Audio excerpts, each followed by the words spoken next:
Hey castles, welcome back to my channel. Hi! We're gonna cook some food and I'm gonna tell you a story. And by cook food, I mean warm up a meal. Ready? Break. If you're new, please subscribe. If you're not new, welcome back. And if you're not new and you haven't subscribed, what the fuck are we doing? What are we cooking? What's on the menu today, Sass? Baked chicken and veggies with like a cream of mushroom sauce. That's not why we're here today. We're not here to fucking talk about the food. We're here to talk about shenanigans. I want to tell you another story. I haven't done like a fucking chaotic story time with you in a very long time. I want to tell you about a man that I met. A man that fucking won't leave me alone. And it's not the mushroom man. This man came way before the mushroom man. He was a man that I met through the live streaming app that I work for. Someone that caught my attention. He had great conversation. I was looking for attention, let's be real. I was looking for validation. He was providing something that at the time I wasn't receiving, probably in my relationship. And I grew emotionally attached to this man. What are we gonna call this man? We'll call him Florida Man. A Florida man fucked up my life a little. What else is new? And this isn't the Florida man that fell asleep while I was sucking his wiener. Again, a man that came before that man. So many men. I sound like a whore. Florida man. I met him on the live streaming app. We spoke and talked for like 6 months before I actually met him in real life. He came to visit me while I lived in Las Vegas. This man had red flags while he visited me that I tried to overlook, but eventually couldn't. I'm going to talk about those red flags today and how people on the internet are not as they seem. This man shows up, gets off the plane. I'm standing at the airport in Las Vegas with a sign with his name on it. That's the first guy I wrote a sign for. Mushroom Man was the second guy I stood at the airport with a sign. I'm just fucking out here standing here with signs with your name on it for what? To get fucking burned, babe. To get burned. Flames. I guess it was Vegas, so I should have known that I was going to be going through hell, right? Florida Man gets off the airplane. He's coming down the escalator. I see him. We lock eyes. We exchange hugs. We hug onto each other for like a whole minute and like just embrace. First time we're ever meeting each other in real life in, 6 to 8 months that we knew each other. He immediately, I noticed, smells like alcohol. I'm like, okay, we can try and ignore this. He did just fly from Florida to Vegas. They are offering booze on those types of longer flights. You're coming to Vegas. What do people do in Vegas? They get fucked up. Okay, so I'm like, okay, we'll overlook that. But it felt like I was meeting like a drunk version of him for the first time, and I wasn't drunk, While he was staying with me throughout the weekend, the first day that we had woke up together, we didn't go and get like food right away. It was kind of like we got sidetracked. We were too busy just dilly-dallying at the apartment, and like I noticed that he was getting like concerningly shaky, he just didn't seem like himself. And I didn't really know him that well to really know. So I'm like, are you okay? He's like, I just really need some food. And at the time I didn't realize like this was like the effects of like withdrawals from alcohol. At the time I had like a leftover bottle of vodka or something that I had acquired for a music festival. Usually when I go to festivals, I buy booze to, hang out, vibe, whatever, share drinks with people in my camp. I had some left over and we were trying to like finish this bottle for the course of the weekend. There was a point when, probably later in the day after we had breakfast or something, maybe the next day, I can't remember, we were wanting to go hiking in like the Red Rocks Park there in Vegas. I'm like putting on some shoes, getting on some shorts, just like gearing up for a hike, and he from the other room goes, I'm just gonna take a shot before we go. What? I'm kind of like, that's weird. I don't really know a lot of people that take shots before they go hiking. And granted, like, I'm a pothead, so I'm out here fucking puffing before we go, puffing on the hike, puffing on the way back from the hike. Like trying not to judge. I don't know this man very well. Again, all these red flags, like they're counting up. This is the first time I've known you. You're coming to stay 3-4 days, right?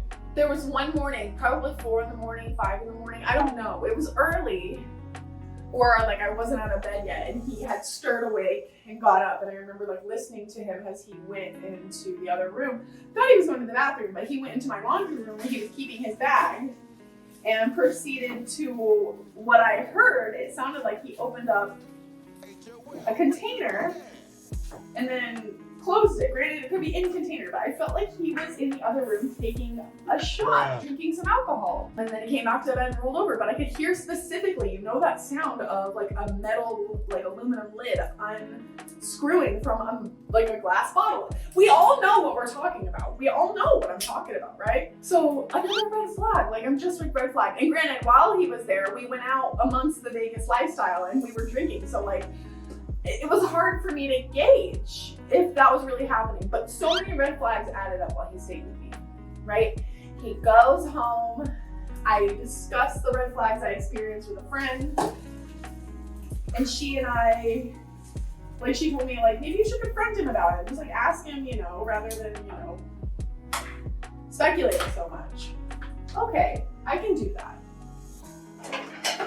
So I remember being like, hey, there were some few instances why you stayed with me that concerned me, and I just wanted to know if you had an alcohol problem. He didn't lie to me. He did confess that he had a problem with alcohol. Up until that point, like I said, I had spoken to him strictly over the phone and video chat. So then he says he has an alcohol problem. All these previous instances where we had like little arguments or moments where I felt like he wasn't listening to me, or like, I don't know, I felt like he was distracted. We would have conversations and he would say things that didn't make any fucking actual sense in the whole world. And I would be like, what did you say? And he would get all pissed at me like I wasn't listening to him. Makes sense. Say it in a different way. I don't know what to tell you, sir, but what? What? So then we would fucking argue he would get me sucked into these hour-long, sometimes 2, maybe 3. Thinking back, I'm a dumbass for entertaining this. Like, what a narcissist. Like, if I didn't fucking entertain these conversations, I was just like, I didn't want to understand him, and like what happened to communication and understanding, and it's not about being right or wrong, it's about understanding. Like, these are like his words. Oh yeah. Okay, so this is like a bunch of different times kind of crammed into one. So there's red flag number 1. Well, that's like a series of red flags. Like, his first visit to me was all red flags. I should have stopped really communicating with him after then, because like I don't tolerate alcoholism. I don't want to be with an alcoholic as a partner. That's just not what I'm about. This man had a fucking mental breakdown. In a previous story, I talked about the man who did fall asleep while I was sucking his wiener. There was an instance where a psycho Florida man is calling me while I'm trying to kick fucking sleepy blowjob man out of my house. So Florida man's calling me, having a mental breakdown, freaking out. Like, I thought he was gonna unalive himself because he was losing his mind so much. He was crying and erratic and telling me that he was a liar, a manipulator, that he wasn't telling me the truth. He was just like so guilty, and I'm like, what's wrong? What's going on? You can tell me anything. And he just goes, I'm just such a terrible person, and I'm like, met this man on the internet. I know his first and last name. I don't know anything else really, right? I'm on Facebook, which he had like locked me out of. I couldn't see anything, and I don't think he locked me out on purpose. He just has it really private, or maybe he did. I don't know. But at the time, it was like a very private Facebook. Couldn't find like his family members. He has a sister and a mom that live nearby. I was gonna like reach out to him and be like, yo, we need to track down crazy Florida man, because he's like having a fucking mental breakdown and I live in the middle of buttfuck Nevada. Watch your profanity. So if you want to help him, that would be good. Couldn't do that. Nobody to get in touch with. But I proceed to conversate with this man for at least 2 hours, trying to calm him down, get him out of whatever psychosis he was going through. He literally told me he just left work. Like, he was at work and just left, started walking, left his car, just losing his shit. Okay, I hope you're okay. What's going on? You can tell me. Again, losing his mind. I'm a manipulator, I'm a liar, this, that, you can tell me. I even asked him, I go, do you have kids or something? Like, what do you feel like you're lying to me about? Like, you can tell me. You know, I gave him a safe space to, I guess, unload whatever was sitting heavy on his chest. Whatever it was, he didn't want to tell me then. After that, like at that point, I wasn't really talking to him a whole lot because he was so psychotic. eventually one time sent me a random message. I can't remember how long after this psychosis breakout. He calls me and is like, we were arguing about something, I think. We were arguing, we weren't agreeing on something. Again, I wasn't playing into his games. I literally told him, I don't want to fucking do this anymore. I don't have time to fucking do this. You know, I got shit to do. People to see, people to talk to. He sends me a message to be like, you know what? There's something I never told you. I have kids, and one of my kids is closer to your age than you and I are closer in age. What? I've asked you if you've had kids. No, you never asked me if I had kids. I did ask you when we first started talking. I even asked you when you were having a psychotic breakdown. Like, what do you mean you have children? What the fuck? He tells me he's not obligated to tell me he has children. He doesn't wear his children like a badge of honor. And I said, you don't have to wear your children like a badge of honor. Children don't have to be worn like honor badges. You can just tell somebody you have kids and leave it at that. Like, I had no problem with somebody having kids. It pissed me off because he had lied for so long. At this point, when he told me I had known him for over a year, I'm like, what do you mean you have kids? What in the actual fuck?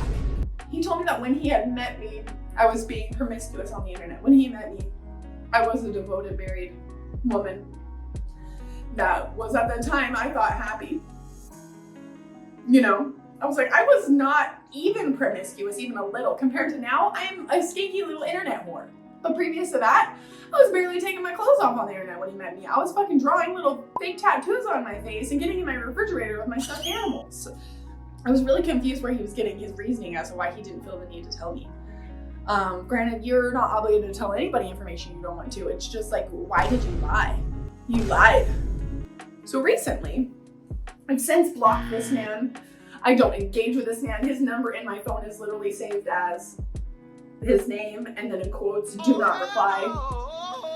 I'm not fucking talking to you. The last time I spoke to him, he got all pissed at me because he said I would never, take my clothes off. At the time when I met him, I was very anti-OnlyFans, very anti-take my clothes off, very anti-sexualizing myself for money. I've changed. And so he's messaging me like, I can't believe you would do this. You said you would never be like this and you're just taking advantage of people. And I just said, I don't want to fucking hear it. I'm gonna do whatever I want. If they're not gonna get it from me, they're gonna go get it from somebody else. And if my fans wanna see that from me, then I have the ability to provide that. I can do whatever the fuck I want with my own damn body. And I hung up on him. And this man had reached out to me that day to fucking bitch at me about what I was doing on the internet for no goddamn reason. And he messages me to be like, lose my number. I reply, blocked. Bye. So he's been blocked. Right? He shows up in my broadcast again. I met him on this live stream. Yeah, he shows up in my broadcast this week. And he comes in and he's been chatting. He's behaving himself and I kind of just let him rock out. There was one day where he was like, I really need somebody to talk to. Is there any way I could come up in your box? And on the app that I stream for, you can come up and chat in a little box in the corner. I let him up for a minute. He's up there. I miss you, Cass. I know you might not feel the same way about me, but it's okay. I feel like, you're just like a magical being. He's just like trying to gas me up, trying to cater to my ego. But it just doesn't hit the same as it once had. When like some guy just like starts giving you the ick and like they're trying to like tell you how pretty and beautiful and wonderful you are and you're like, I don't want to hear it. You're literally disgusting.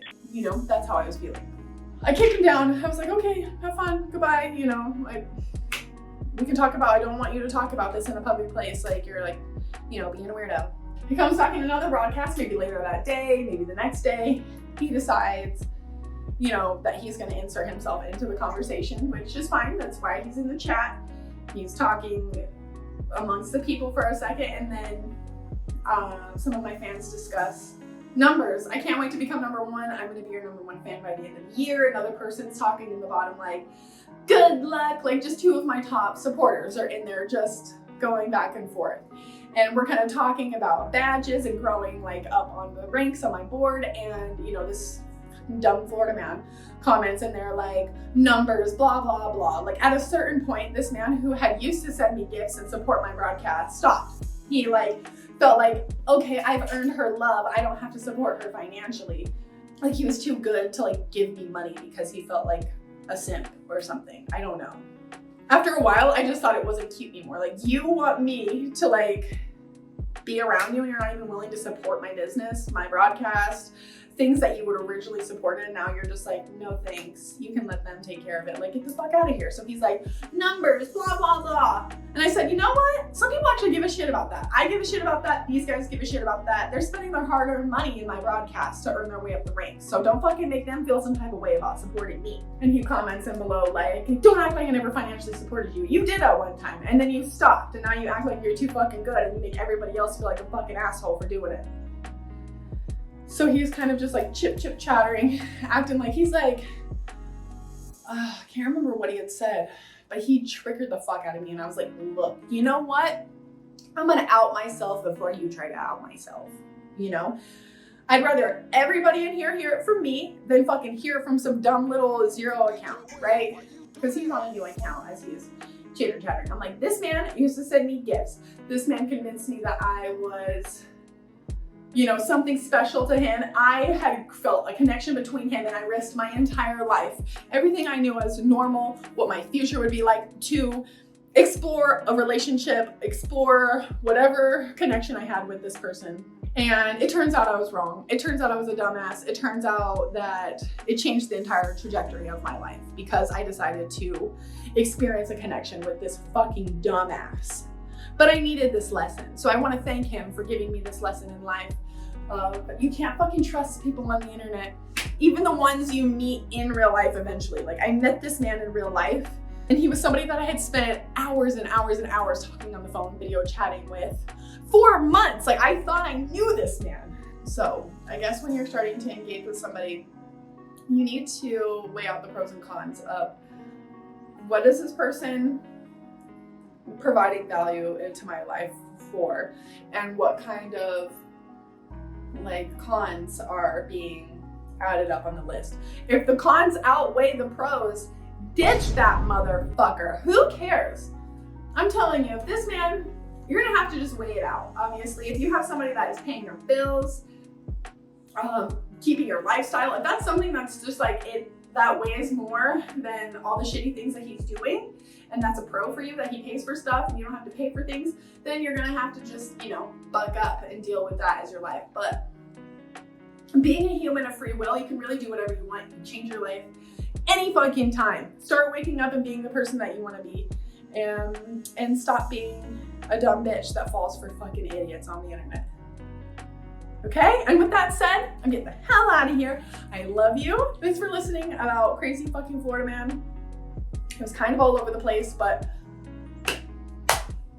I just wanted to let you know that there's people on the internet that you're going to trust, and you have no business trusting them. It's just what it is. Okay. Bye.